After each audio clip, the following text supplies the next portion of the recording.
capítulo 37. E Nós onde vamos vai falar ser? dos outros, né? O inferno e os demônios. Como já... Onde é isso que eu não conheço? Aí, como Jean-Paul Sartre foi a única peça que ele, como peça teatral, ele escreveu, cujo título é fantástico. A peça também, O Inferno são os outros. Os demônios também. Então, Também. vamos ver o que o Leon Denis fala a respeito do inferno e dos demônios. Começa Leon Denis dizendo o seguinte: apoiando-se nos casos de obsessão, nas manifestações ruidosas dos espíritos levianos e zombeteiros, a Igreja acreditou dever atribuir aos demônios todos os fenômenos do espiritismo e condená-los como inúteis ou perigosos. Antes de rejeitar essa interpretação, convém primeiro lembrar que o catolicismo acolheu da mesma forma todas as grandes descobertas, todos os progressos consideráveis que marcaram as etapas da história. Não há quase conquistas científicas que não tenham sido consideradas como obras diabólicas. Muito interessante, não? O mundo invisível, dissemos, é a réplica da humanidade. Os espíritos são apenas as almas mais ou menos perfeitas dos homens desencarnados, e as nossas relações com eles devem ser reguladas com tanta reserva e prudência quanto nossas relações com os nossos semelhantes. Essa colocação do Leon Denis aqui, só um parênteses. O mundo invisível, dissemos, é a réplica da humanidade. A rigor é o contrário. Né? É o contrário, exatamente. A rigor é o contrário. Nós somos uma cópia mal feita da dimensão espiritual. Não depende da dimensão também, né? Porque tem coisa que é mais complicadinha do que essa nossa. Muito mais, conforme a gente já estudou. Mas vamos lá continuar com o Leon Denis dizendo: não ver no espiritismo senão as manifestações dos espíritos inferiores equivale a apenas vislumbrar o mal na humanidade. Os ensinos dos espíritos clarearam o caminho da vida, resolveram os obscuros problemas do futuro, fortificaram a fé vacilante, restabeleceram a justiça nas suas bases inabaláveis. Graças a eles, uma multidão de incrédulos e de ateus restabeleceram a crença em Deus e na imortalidade. Homens ignorantes e viciosos retornaram aos milhares, ao bem e à verdade. É esta, então, a obra do demônio, e Satã, se existisse, seria bastante cego para trabalhar em detrimento dos seus interesses. Esse questionamento é válido, né? Ele ficar dividindo a casa dele mesmo. Basta alguma sagacidade para distinguir a natureza dos espíritos e separar, nas nossas relações com eles, a parte do que deve ser rejeitado ou conservado. Jesus disse: reconhece-se a árvore pelos frutos. A linguagem e as instruções dos espíritos elevados são sempre impregnadas de dignidade, de sabedoria e de caridade. Não visam senão ao progresso moral do homem e desinteressam-se do que é material. As comunicações dos espíritos inferiores pecam pelos defeitos contrários, formigam de contradições e tratam geralmente de assuntos vulgares, sem valor moral. Os espíritos levianos ou inferiores abandonam-se, de preferência, às manifestações físicas. O espiritismo, se alguém quiser interromper, fique à vontade. Eu estou andando aqui, ok? O espiritismo... Roberto, diga. Você leu aí que os espíritos inferiores, o que diz o seu livro? Entregam-se? No meu livro diz: os espíritos levianos ou inferiores abandonam-se, cuidam de preferência às manifestações físicas, manifestações ruidosas, tipologia e questões de causar eventos com características moral. Abandonam-se, quer dizer, é uma terminologia já em desuso, né? Se ocupam de preferência às manifestações físicas. O Espiritismo traz para a humanidade um ensinamento proporcional às suas necessidades.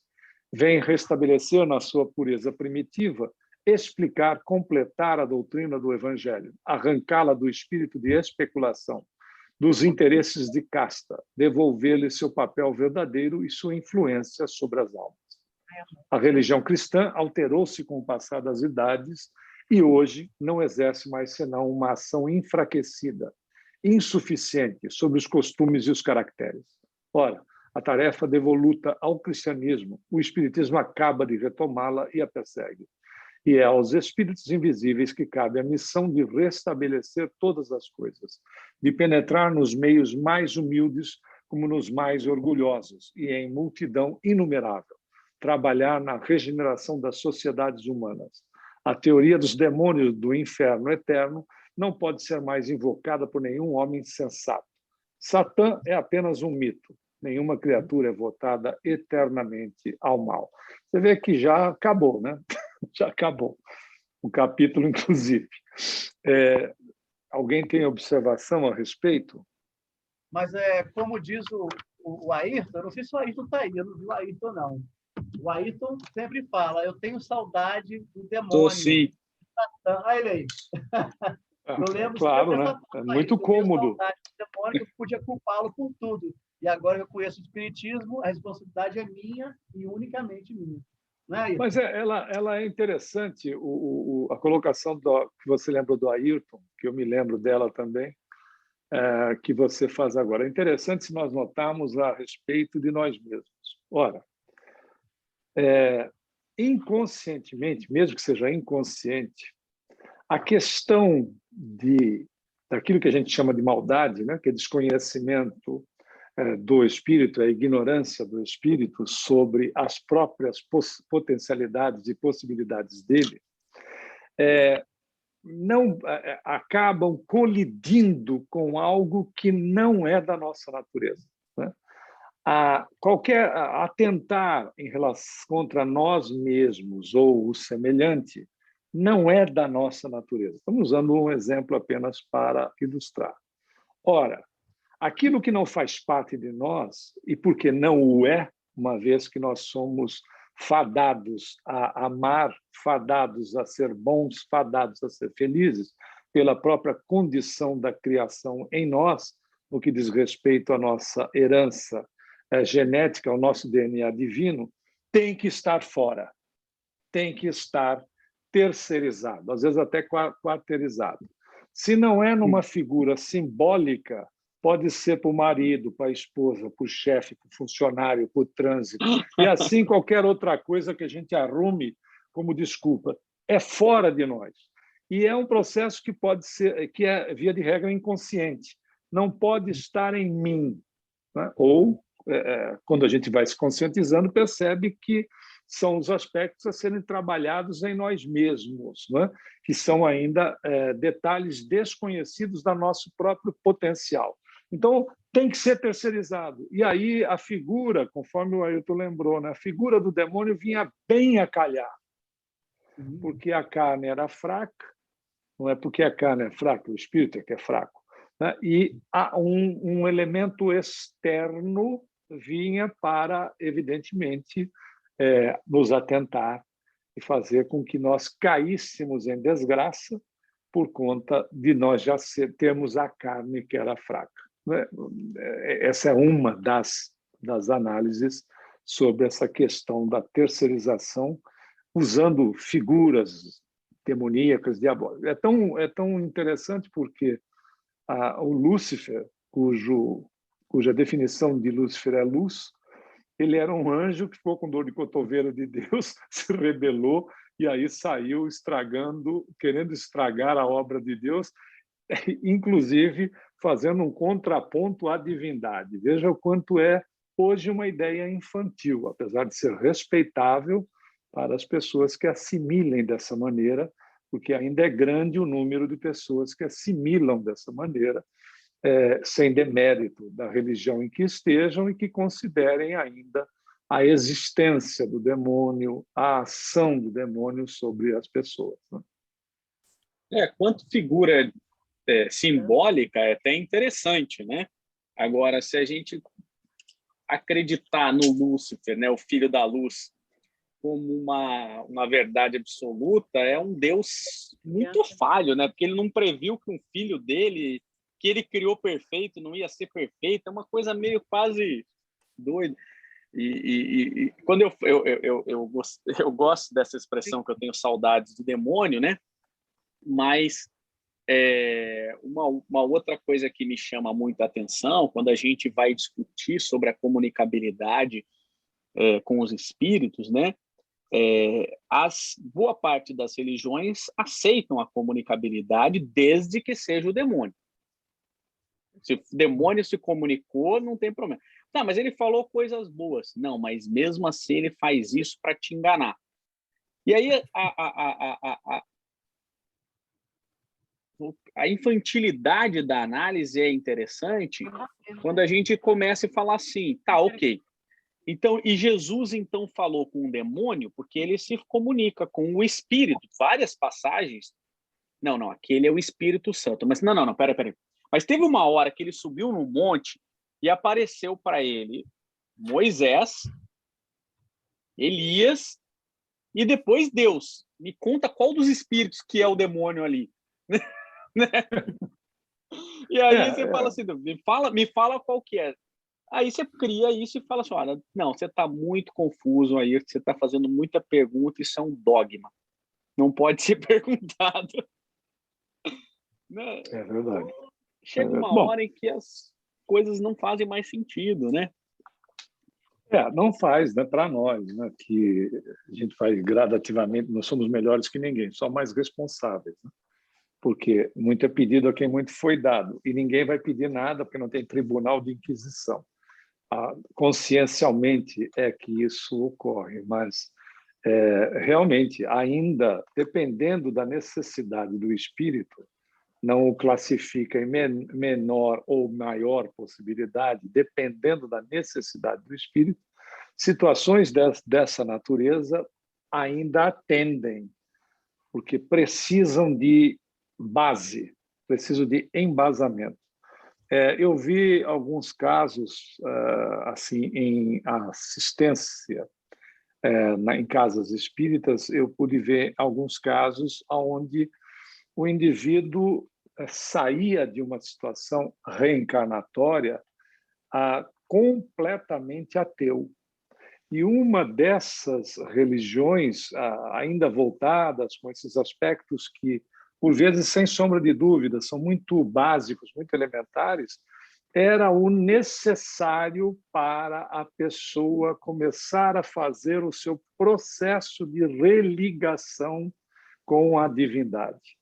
É tão interessante notar porque é um trabalho de base mesmo, né? Não adianta pegar, é aquilo que Jesus disse, não adianta, não jogue pérolas aos porcos, não é desclassificar, né? Absolutamente, é a condição da criatura receber uma iluminação de tal maneira que segue, não cause-lhe mais dano do que efetivamente possa lhe auxiliar. Então, são espíritos, por vezes, que precisam, naquele particular, podem ser grandes gênios, mas naquele particular precisam dos estágios iniciais para depois irem caminhando. O que é a beleza disso tudo, a beleza da vida? Não há imposição. A situação vai acontecendo de forma gradativa. Diga, Ronaldo. Não, eu só estava lembrando aqui ao nosso estudo do GO de hoje, que foi sobre o servo... Não, como é que é o nome? O servo ocioso. O servo ou filho ocioso? O filho ocioso. E ele fala exatamente sobre isso. Alguém, né, Jesus falava, né, aos seguidores, e ele deu esse exemplo de uma pessoa que vinha dotado de inteligência, se encontrava no reino, e ele fazia de tudo de ruim. Ele poluía os rios, ele matava os animais pelo simples prazer da caça, né?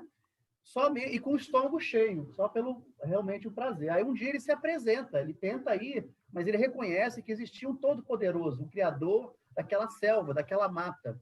Até que um dia ele se apresenta, não é recebido, porém ele é advertido por um dos servos, né, que ele não fez nada para estar diante do Pai, e que a recomendação dele era começar novamente. E exatamente aí nessa linha de raciocínio que você diz, Humberto, ele tem que começar do nada.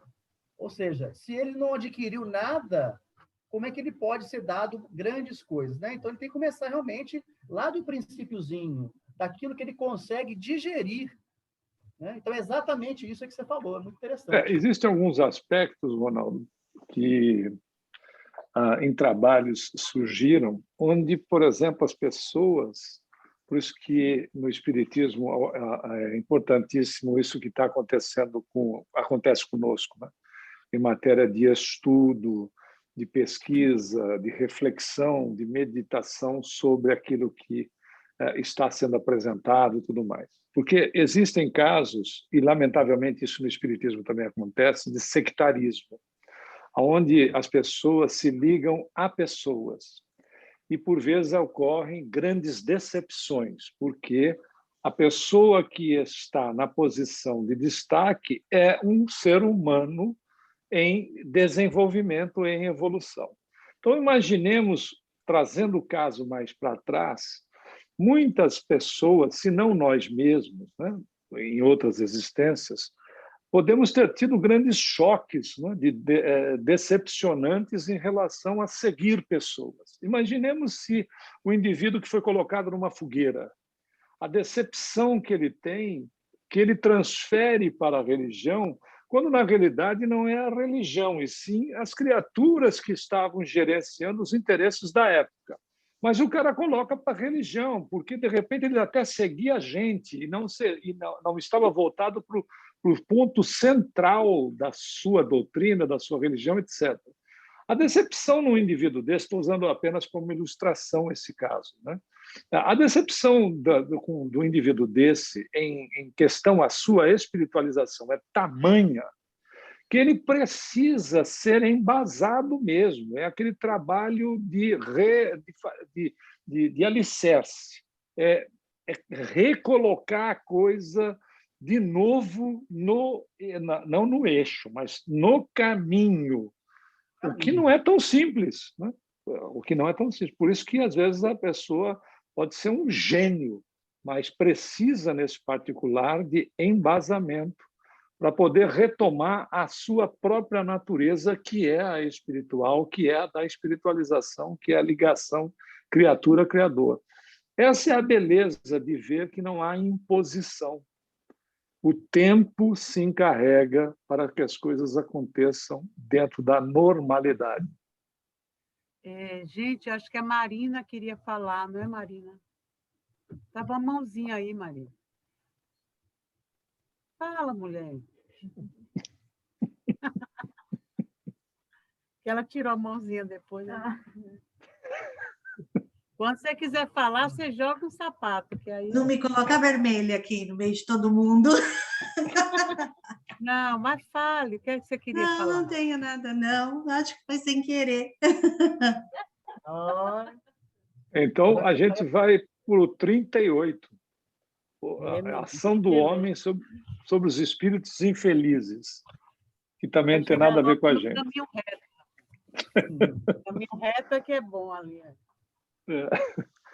Aí começa Leon Denis nesse capítulo. Nossa indiferença com relação às manifestações espíritas não nos privaria somente do conhecimento do futuro de além-túmulo.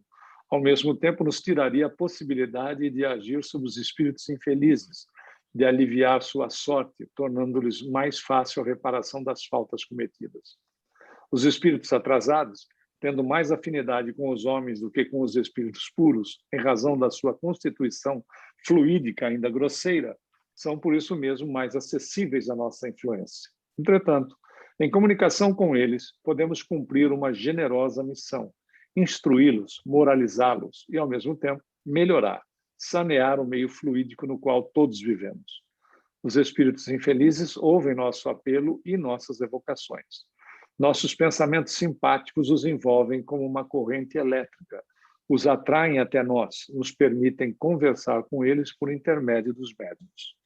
Acontece o mesmo com toda alma que deixa esse mundo. Nossas evocações despertam a atenção dos falecidos e facilitam seu desprendimento corporal. Nossas preces ardentes, semelhantes a jatos luminosos ou vibrações harmoniosas, os esclarecem e dilatam seu ser. É-lhes agradável pensar que não estão abandonados a si mesmos na imensidão, que há ainda sobre a terra seres que se interessam pela sua sorte e desejam sua felicidade. Embora esta não possa, de maneira alguma, ser obtida através dessas preces, elas não são menos salutares para o espírito, que arrancam do desespero e dão forças fluídicas necessárias para lutar contra as influências perniciosas e sair de seu meio. Todavia, é preciso não esquecer que as relações com os espíritos inferiores exigem uma certa segurança de vistas, de tato e de firmeza. Todos os homens não estariam aptos a tirar dessas relações os bons efeitos que se poderia esperar. É necessário possuir uma verdadeira superioridade moral para dominar esses espíritos, reprimir seus desvios e dirigi-los no caminho do bem. Essa superioridade só se adquire através de uma vida isenta de paixões materiais. Nesse caso, os fluidos depurados do evocador comandam facilmente os fluidos dos espíritos atrasados. É preciso, além disso, um conhecimento prático do mundo invisível, a fim de poder guiar-se com segurança no meio das contradições e dos erros nos quais pululam as comunicações dos espíritos levianos. Em razão da sua natureza imperfeita, esses só possuem conhecimentos muito restritos. Veem e julgam as coisas diferentemente. Muitos conservam suas opiniões e seus preconceitos da terra. A sabedoria e a sagacidade são, portanto, indispensáveis para se dirigir através desse labirinto. Acho que a gente pode recordar Kardec, né? Quando ele é pontual. Ele diz assim, a opinião de um espírito tem a força de ser só uma opinião, que é fantástico, né? Seja espírito encarnado ou desencarnado. A opinião tem a força de ser só uma opinião.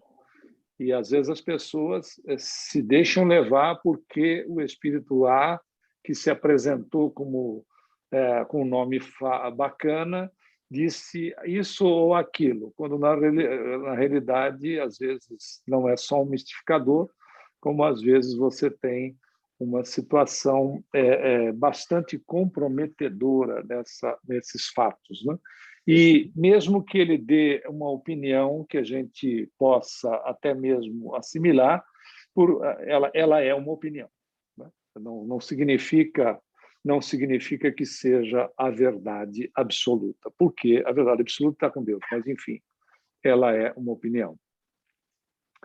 E continua o Leon Denis dizendo, o estudo dos fenômenos espíritas e as relações com o mundo invisível apresentam muitas dificuldades, às vezes mesmo perigos para o homem ignorante e frívolo que se preocupasse pouco com o lado moral da questão.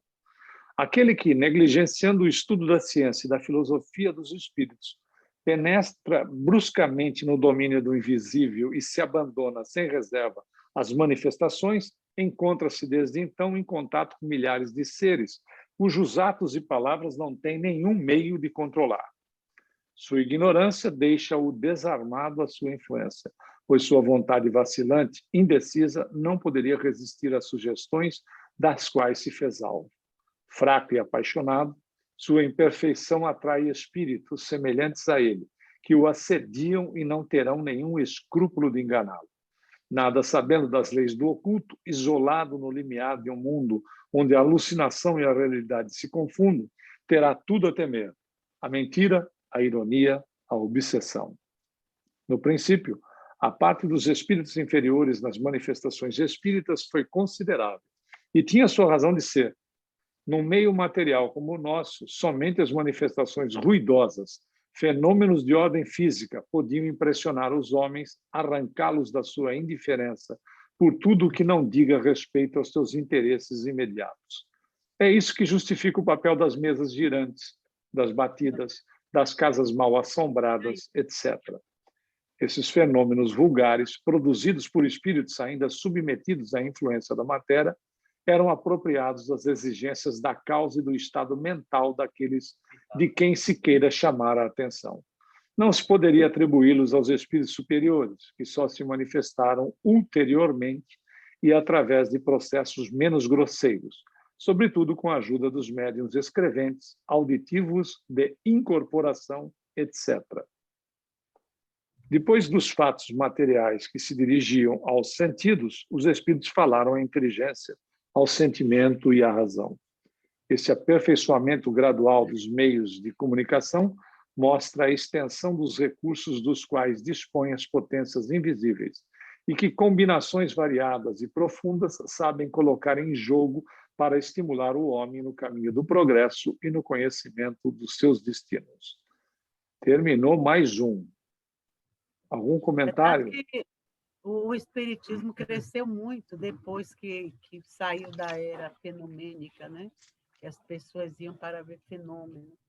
E entrou nessa outra fase que foi muito melhor. Né? Quando as mediúnicas fecharam, né? Parece que equilibrou o andamento, né? da doutrina no mundo. O Adriano quer falar. Essas manifestações de incorporação que ele disse aí são aquelas manifestações que as religiões afros entendem que são verdadeiras? Não, como na Umbanda? Não, porque antes chamava incorporação. A gente sabe agora que o espírito não entra, né? Porque incorporar parece que entrou um corpo no seu corpo.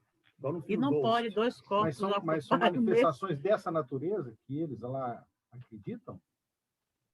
Não, eram todas elas, de efeitos físicos, aquela que derrubava coisa, que o fogo saía, né?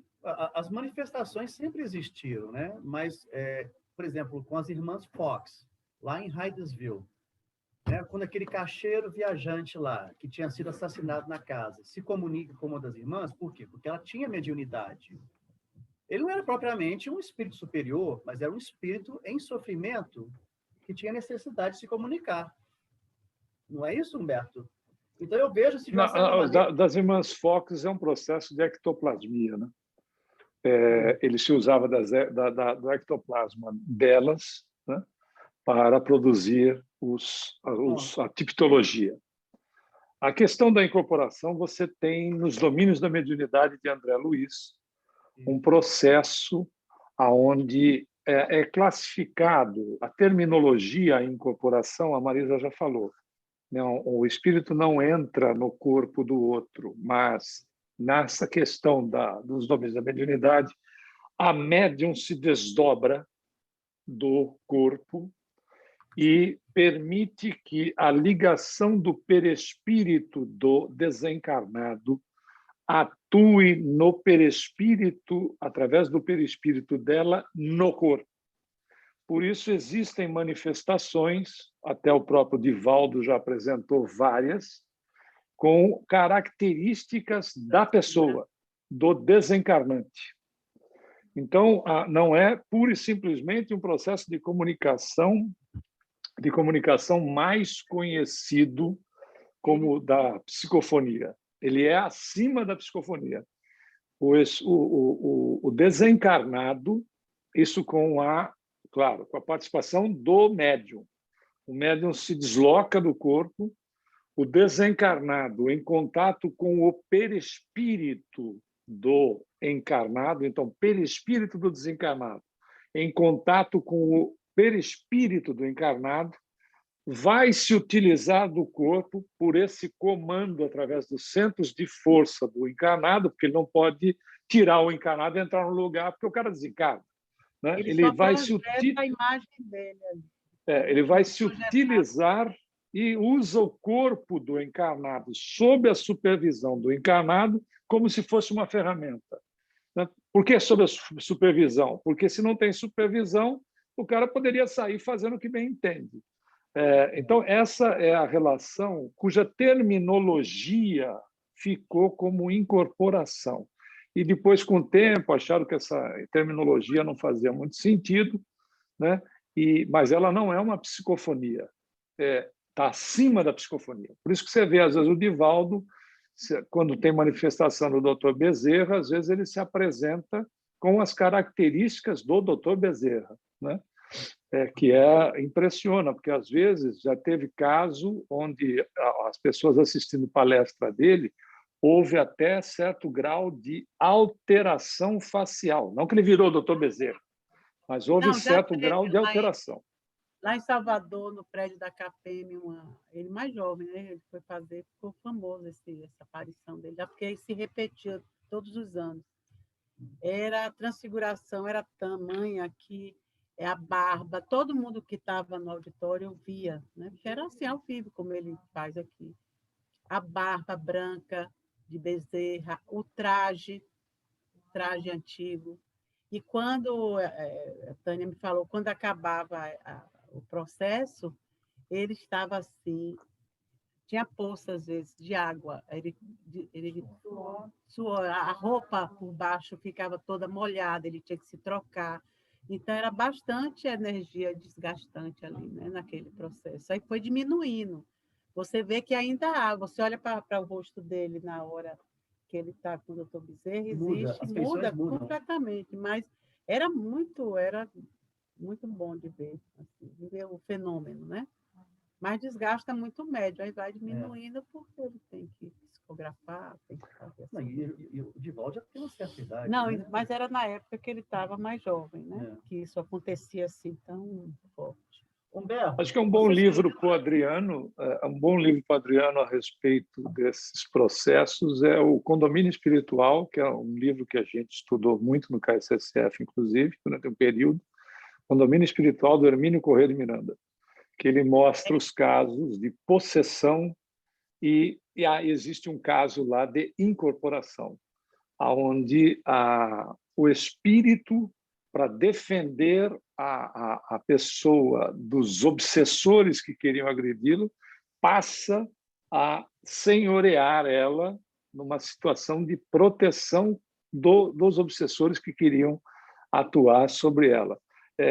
Na realidade, se você pegar um processo de possessão, você vira ao contrário, dá um processo de incorporação, porque é um mentor, é uma mentora, é o caso que a Marisa acabou de falar do Bezerra com o Divaldo, o procedimento é o mesmo, o mecanismo é o mesmo, só que de um lado um cidadão quer destruir o outro, e do outro lado há uma comunicação de efeitos físicos junto com os efeitos morais, né? Com o objetivo moralizante. Na subjugação, a mente que comanda vai ser a mente do obsessor. Então, ela manipula tudo. O sistema nervoso central dele agora é uma outra mente que dirige. Então, como se o espírito desencarnasse ou se espelhasse no médium através do perispírito dele, do próprio médium. Exato. É sempre por perispírito, não é entrando no corpo.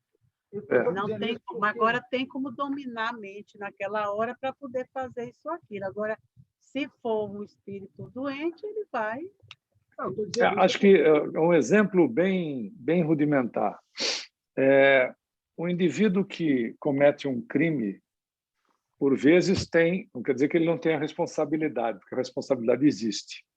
Às vezes ele está associado com um espírito, associado de tal maneira mentalmente que na execução ocorre um evento que é duplo. Se você pegar Sexo e Destino do André Luiz, é impressionante quando o Cláudio engana a Marita e vai manter uma relação sexual com a Marita, onde o espírito Ricardo Moreira, que é o obsessor do Cláudio, extremamente ligado com o Cláudio, participa do ato integralmente. Integralmente, como se fosse dois corpos na mesma situação. Se bem que essa ligação é do perispírito com o perispírito. Mas a André Luiz descreve que pareciam dois corpos conjugados, porque o André Luiz está vendo a questão perispirítica. Está vendo os perispíritos ali. Eu queria lembrar, para quem leu Inácio de Antioquia, aquela passagem quando João vai à Grécia e ele se reúne em uma casa de gregos. E ali ele fica sem saber o que fazer, porque ele não falava a língua. Você lembra disso? Lembro. E é pedido a João para que ele se afastasse um pouco foi sugerido a ele, para que ele se afastasse um pouco do corpo dele. Para quê? Para que desse passagem para Sócrates. Daí Sócrates faz a palestra todinha na casa em grego antigo. Aí as pessoas falam, nossa, como ele conseguiu fazer aquilo, falando a língua do povo em um grego mais antigo do que aqueles que eles conheciam. Então, só para você ter uma ideia de como é feito, é sugerido a ele que se afastasse um pouco do corpo, para que desse passagem. Mas o treinamento no médium, numa mediúnica é esse. Para que haja o mínimo de animismo possível, é que o médium se afaste um pouco e deixe o espírito, né, falar. Mas, às vezes, o ator do médium é parecido com o do espírito e o médium não é besta nem nada, passa na frente. Eu digo assim, derrubou o espírito e entrou. Derrubou e entrou na frente. Espera aí, agora sou eu vou... E, às vezes, o médium faz isso durante muito tempo, enquanto está experienciando a atividade. Você tem que fazer isso, né? Várias experiência, né? Não, e até porque você não sabe, na hora é uma dor. É uma dor que você também possui. E ali é bom, se você dividiu. É outro espírito também que está, né? Recebendo diálogo, recebendo tudo. Então, não tem problema, porque não é planejado ser assim. O médium, são várias pessoas ali que vão cair no tratamento. Mas o ideal é isso, é você se afastar. Inclusive porque aí você para de chorar com o espírito. O espírito fala alguma coisa que lhe emociona, o médium chora que tem que ter papel para poder... Isso quando o dialogador também não chora junto, ela chora, né? Mas, às vezes, você pode estar falando da tristeza afastado um pouco, você não vive aquela emoção tão forte. Você só empresta o aparelho. Porque, olha só que coisa interessante, né? Nessa passagem de João, no livro do Inácio de Antioquia, é sugerido a ele para que ele se afastasse, porque ele não tinha, provavelmente, conhecimento disso. E uma vez que é sugerido, ele faz aquilo que é sugerido para ele. E ele mas espera um pouquinho, Ronaldo, tem um detalhe, é importante. O Chico deu comunicação não só de psicografia, mas de psicofonia em árabe, em alemão, em holandês, em inglês, uma série de línguas. O ponto todo é, no caso do João também, como no caso de qualquer um de nós, que é um processo de xenoglossia. O João tinha a base. Mesmo que ele se afaste, ele tinha a base do conhecimento no perispírito. No espírito, evidentemente, mas refletida no perispírito. Então, é por isso que você vê esses efeitos bonitos até, né? de falar em outra língua, porque tem a base. O João deve ter vivido na Grécia Antiga e tinha a base do grego antigo. Porque se você não tem nada, você não vai dar aquilo que você não tem. É interessante notar o seguinte: teve uma passagem, entre várias outras, né, mas essa me lembrei agora, do Chico, que ele foi fazer uma visita num hospital e pediram para ele ir fazer uma visita para um senhor árabe que estava desencarnando no hospital. E os filhos e as noras estavam se encrencando lá por causa da herança, porque o sujeito tinha muito dinheiro. E a esposa dele já havia desencarnado fazia um tempo. O Chico foi lá no quarto fazer a visita, deu passividade para a esposa desencarnada do moribundo, que deu um sabão em árabe em todo mundo lá dentro, né? Botou todo mundo no lugar deles, mais um sabão, que ninguém abriu a boca, em árabe. Isso significa que o indivíduo tem que ter um conhecimento por vivência, por aprendizado. Acho que a gente vai usar um exemplo aqui. Muita gente que está nos acompanhando pode falar português, inglês e, às vezes, fala espanhol ou outra língua. Se reencarnado numa próxima existência, por exemplo, na China, vai falar mandarim. Mas se um espírito quiser fazer um efeito de xenoglossia, ele poderá se comunicar em inglês, estou usando só essa reencarnação, em inglês, ou em português ou em espanhol. Estou usando este exemplo dessa existência. Bota para trás tudo aquilo que a gente já foi, tudo que já foi, o que viveu, o que experienciou. E aí você tem, às vezes, um indivíduo que fala em aramaico, que pronuncia. Eu conheço um senhor que a pronúncia dele em aramaico é impressionante para quem estuda a língua morta, né? É impressionante. Ou seja, há uma informação lá dentro, né, da criatura que pode ser trazida agora. Tem Humberto, aquele caso de Hermínio, que ele gostava muito dos livros de sebo, né? Ele procurava livros antigos nos sebos. Isso que ele estava uma vez passando, não sei se foi Rio, São Paulo, um lugar que ele estava visitando, que tinha umas livrarias assim, sebo de livros antigos. Ele entrou, olhou umas instantes, assim, um livro lá em cima. Ele aí chamou o rapaz e disse: eu quero aquele livro. Um livro escuro, antigo, né? Quando o homem pegou para ele, era um livro em grego, de um autor grego. Aí que ele abriu o livro, ele começou a ler o livro. Aí ele disse: mas eu não falo grego. Aí quando ele foi para a reunião mediúnica, o espírito disse assim: esse daí foi você que escreveu. Que ele tinha Essa eu não escrito, ele era sabia. o autor do Que livro. genial. Que genial. Que genial. Sobre isso de fontes seguras, né? Assim que ele na verdade foi um grande espírito, né? Que ele é um grande espírito. Ele fez uma regressão. Ele foi Barnabé e depois ele foi o companheiro lá foi Melacton, o companheiro do Lutero, que era o Paulo reencarnado. E ele foi o Barnabé com o Paulo, trabalhou com o Paulo, e depois com o Lutero ele foi o Melacton. Não, o cara tem bala na agulha, né? Não, eu acho que é um livro de diversidade, vale um estudo bem gostoso assim em grupo, porque nós já fizemos uma vez num grupo menor e é muito gostoso. E ele é muito bom de ler porque ele se insere no livro toda hora. Toda hora ele diz assim: eu tive dúvidas aí, como você deve estar tendo. É verdade. Mas diversidade de carisma. É uma ave Maria. É maravilhoso. O cara é muito bom. Ele é muito bom. Ele é muito bom. E porque ele traz assuntos muito difíceis e delicados para que as pessoas entendam. Lembra Kardec, né? Kardec podia ter ficado lá em cima. Agora ele trouxe a memória e o tempo, que até hoje é difícil. Né? Ler, reler, treler. Também em grupo deve ajudar, porque é um livro bem difícil. É um livro fantástico. Um livro fantástico. Bom, vamos começar o 39, o terceiro capítulo só hoje, que é Justiça, Solidariedade e Responsabilidade.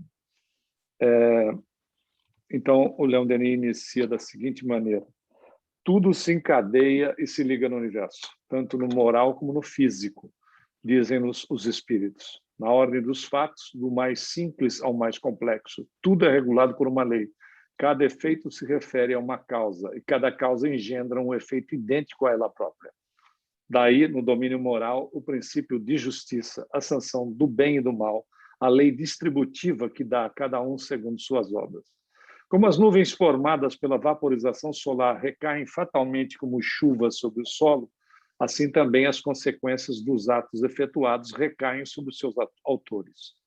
Cada um desses atos, cada uma das volições do nosso pensamento, segundo a força de impulsão que lhe foi impressa, efetua sua evolução para retornar com seus efeitos, bons ou maus, em direção à fonte que os produziu.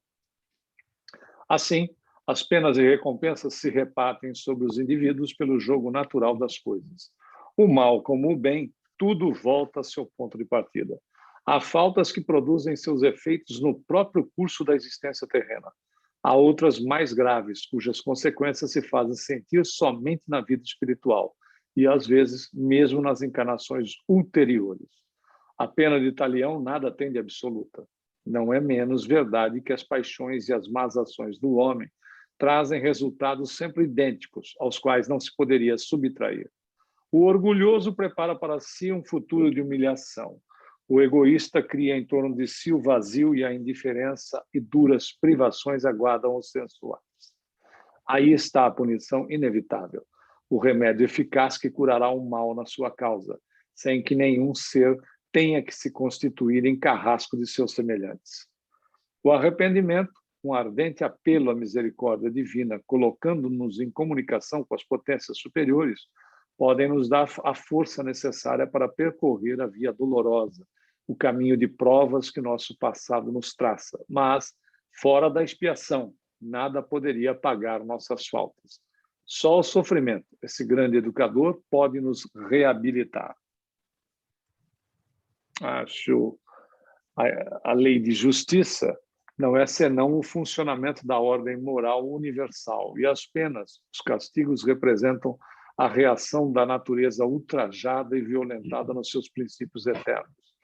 As forças do universo são solidárias, repercutem-se e vibram em uníssono. Todo poder moral reage sobre aquele que a viola, proporcionalmente ao seu modo de ação.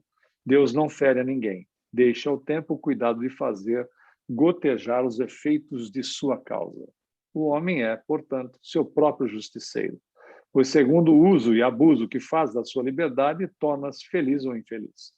O resultado de seus atos se faz, às vezes, esperar.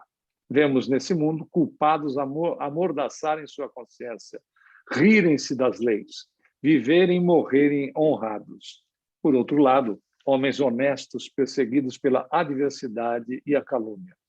Daí a necessidade das vidas futuras, no decorrer das quais o princípio de justiça encontra sua aplicação e o estado moral do ser, seu equilíbrio. Sem esse complemento necessário, a existência atual não teria sentido e quase todos os nossos atos estariam despojados de sanção. Acho que vale lembrar aqui, não é, pessoal, que o Leon Denis ele não podia entrar nos meandros, no detalhamento de cada ponto que ele está abordando, senão ele não acabava com o livro. É porque dá uma impressão de que você fez, você vai pagar. Ponto. Não tem meio caminho aí, não tem nada a fazer. Você pisou na bola, a bola vai vir para cima de você. Na realidade, não funciona dessa maneira, né? Nós sabemos que o processo não é de ação e reação, né? Não é a terceira lei de Newton, é causa e efeito, né? O causador sou eu. Da mesma maneira que eu sou um causador e as minhas causas são desequilibradas, à medida que eu me conscientizo, eu posso inverter essa situação e amenizar muito aquilo que eu promovi para as pessoas ou para mim mesmo. Posso amenizar muito, porque como elemento causador, agora consciente, ou me conscientizando, porque senão não tem alternativa. Você errou, você vai pagar. Ponto. Essa é a lei de Talião. Olho por olho, dente por dente. Veja, ele faz uma análise, mas ele tem que compactar o assunto, senão vai ficar como? Né? Vamos lá detalhar isso aqui. Não termina o livro. A mesma coisa a própria codificação. Você vê que as respostas, às vezes, dos espíritos são muito objetivas, muito diretas, etc. E temos que considerar também o tempo que isso foi escrito, os valores existentes na época, como era interpretado, como a religião tinha influência. Veja que você está praticamente no nascedouro do espiritismo. Coisa de punição, de castigo. Pois é, a Marisa lembrou bem. Tem aspectos que fala que o indivíduo será castigado, porque, na realidade, você tem um problema ali de como é que vai fazer. Lembra daquela... Até foi o Ayrton que fez o comentário, né? Não dá para sair do 8 e para 80. Tem que ser um meio de caminho ali, adaptando. Os espíritos sabiam disso, né? O Kardec sabia disso, o Leon Denis sabe disso. Não é que sabia, sabem. Mas ele continua aqui. Na realidade, a ignorância é o mal soberano, de onde decorrem todos os outros males. Se o homem visse distintamente a consequência de seus atos, sua conduta seria diferente. Conhecendo a lei moral e sua aplicação inelutável, não mais procuraria violá-la, o que seria querer resistir às leis de atração ou da gravidade. Essas observações novas... Diga. Não, só uma coisa, e também porque a consequência tem, né? Você fez aquilo, você vai refazer, vai fazer melhor o mal feito que você fez.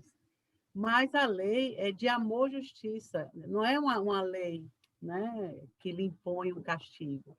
Então, vale o arrependimento, vale o, ai meu Deus, o que é que eu fiz, a dor, não sabe? Qualquer coisa já ameniza a consequência. Imagina, não é bater o levou. Você bate, mas se aquilo lhe corrói, lhe dá remorso, né? Você já está nesse ponto, você não vai viver a mesma consequência de uma pessoa que continua fria e diz, se aparecer de novo, eu torno a atirar nele. É diferente daquele que diz, puxa, por que eu atirei? Ai, se eu pudesse mudar essa realidade. É o amor que cobre. Então, a consequência de um é de um jeito, a consequência do outro, irredutível, vai ser tempo para amolecer. Por isso que não pode ser, sabe? É meio que o suicídio, se matou, já vai lá para o vale. Não necessariamente, né? As razões são muito diversas. Né?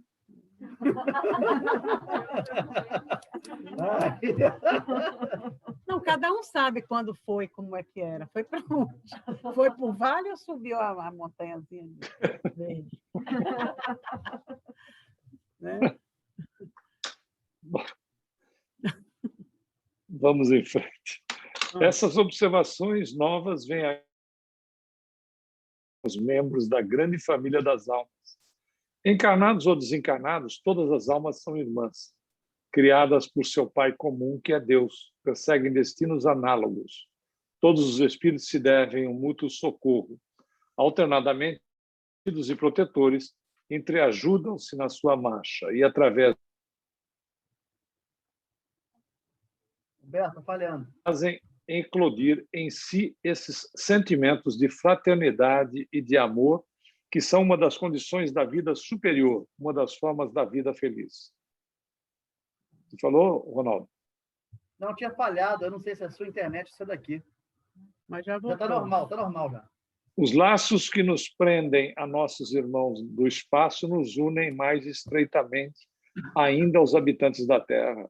Todos os homens, do mais selvagem ao mais civilizado, são espíritos semelhantes a nós, pela origem e pelos fins. No seu conjunto, constituem uma sociedade em que todos os membros são solidários, onde cada um, trabalhando pelo seu progresso moral, deve participar do progresso e do bem de todos. A lei de justiça, sendo os atos, o encadeamento dos efeitos e das causas, explica por que tantos males afligem a humanidade. A história da Terra não é mais que uma urdidura de assassínios e de iniquidades. Ora, todos esses séculos ensanguentados, todas essas existências de desordem, reúnem-se no presente como afluentes no leito de um rio. Os espíritos que compõem a sociedade atual são os homens de outrora, que retornaram para sofrer as consequências de suas vidas anteriores, com as responsabilidades que arrastam. Formada de tais elementos, como a humanidade poderia viver feliz. As gerações são solidárias através dos tempos. A embriaguez de suas paixões os envolve e os seguem até a depuração completa. Essa consideração nos faz sentir, mais vivamente ainda, a necessidade de melhorar o meio social, esclarecendo nossos semelhantes sobre a causa de nossos males comuns, criando em torno de nós, através de esforços coletivos, uma atmosfera mais sã e mais pura. O homem deve, enfim, aprender a medir o alcance de seus atos, a extensão de suas responsabilidades, a sacudir essa indiferença que cava o abismo das misérias sociais e envenena, moralmente, essa terra onde se-lhe-á necessário renascer, talvez, muitas vezes ainda. É preciso que um sopro renovador passe sobre os povos e neles acenda essas convicções de onde saem as vontades firmes, inabaláveis. Importa que todos o saibam. Enfim, o reino do mal não é eterno. A justiça não é uma palavra vã. Só ela governa os mundos. E, sob seu parâmetro poderoso, todas as resistências, todas as rebeliões terminam.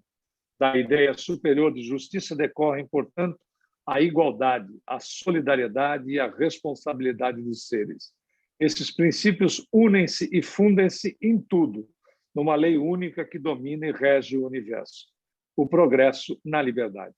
Essa harmonia, essa coordenação poderosa das leis e das coisas não dá uma ideia de outro modo, grande consoladora da vida e dos destinos humanos.